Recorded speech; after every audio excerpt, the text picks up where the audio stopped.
Good evening. Tonight, I can report to the American people and to the world that the United States has conducted an operation that killed Osama bin Laden, the leader of al-Qaeda, and a terrorist who's responsible for the murder of thousands of innocent men, women, and children.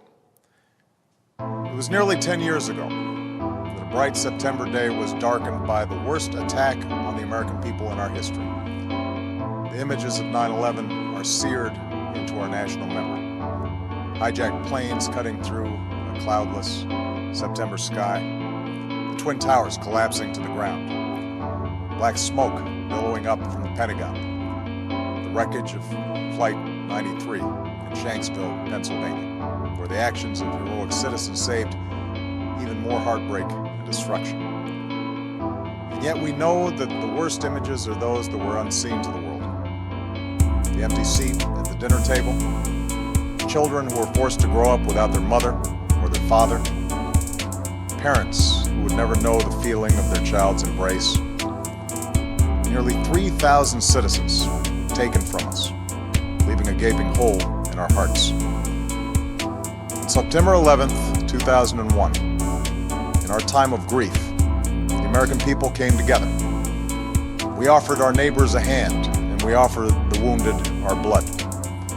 We reaffirmed our ties to each other and our love of community and country.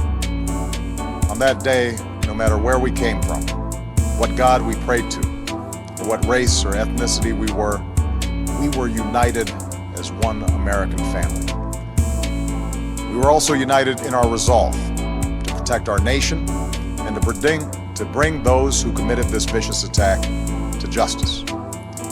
We quickly learned that the 9/11 attacks were carried out by al-Qaeda, an organization headed by Osama bin Laden, which had openly declared war on the United States and was committed to killing innocents in our country and around the globe.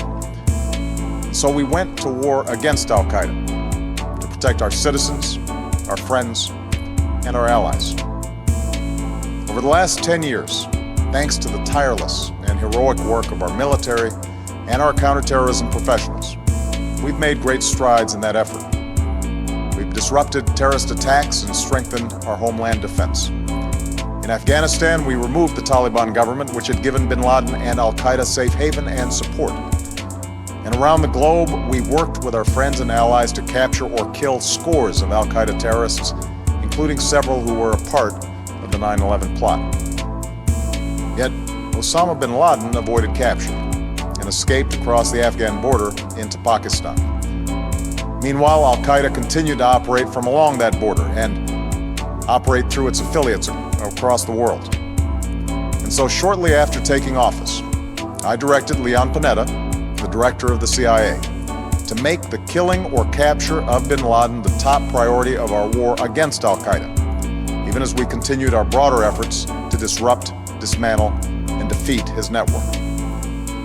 Then, last August, after years of painstaking work by our intelligence community, I was briefed on a possible lead to bin Laden.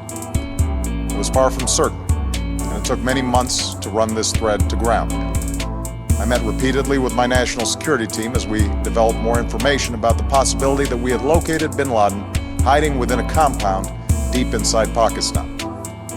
And finally, last week, I determined that we had enough intelligence to take action and authorized an operation to get Osama bin Laden and bring him to justice.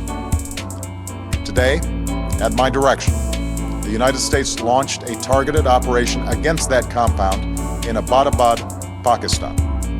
A small team of Americans carried out the operation with extraordinary courage and capability. No Americans were harmed. They took care to avoid civilian casualties.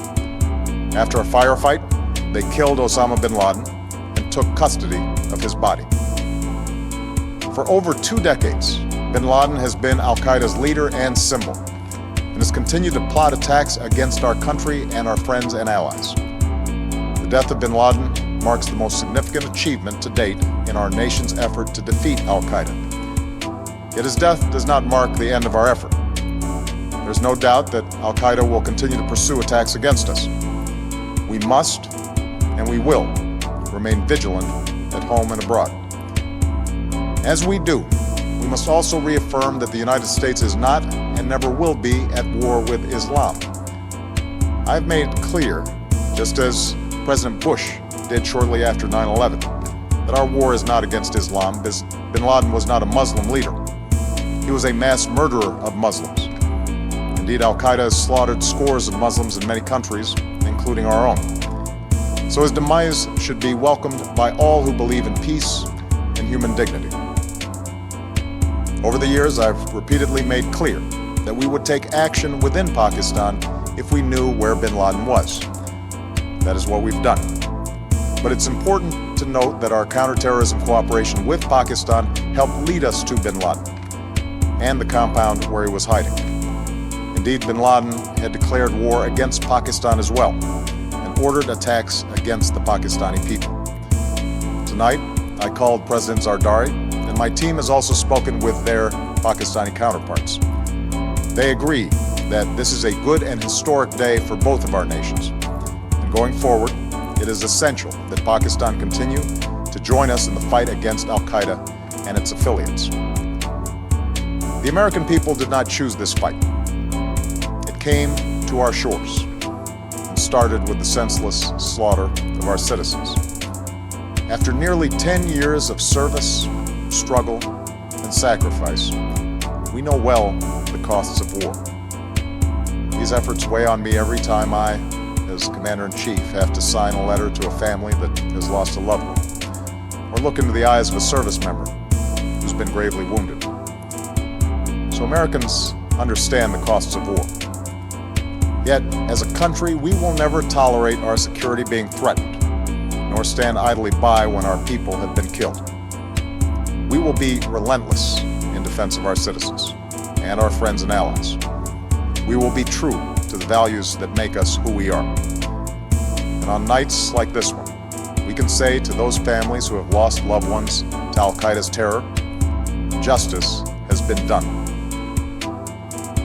Tonight, we give thanks to the countless intelligence and counterterrorism professionals who've worked tirelessly to achieve this outcome.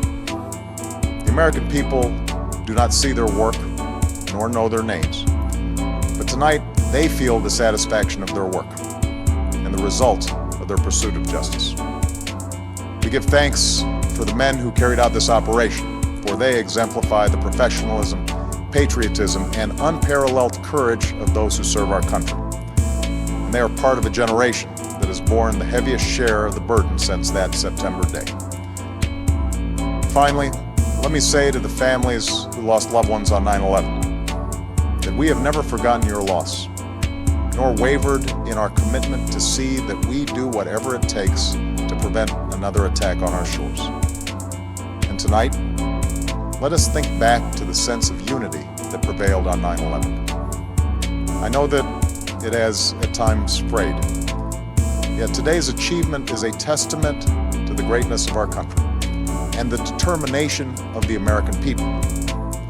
The cause of securing our country is not complete, but tonight we are once again reminded that America can do whatever we set our mind to. That is the story of our history. Whether it's the pursuit of prosperity for our people, or the struggle for equality for all our citizens, our commitment to stand up for our values abroad, and our sacrifices to make the world a safer place.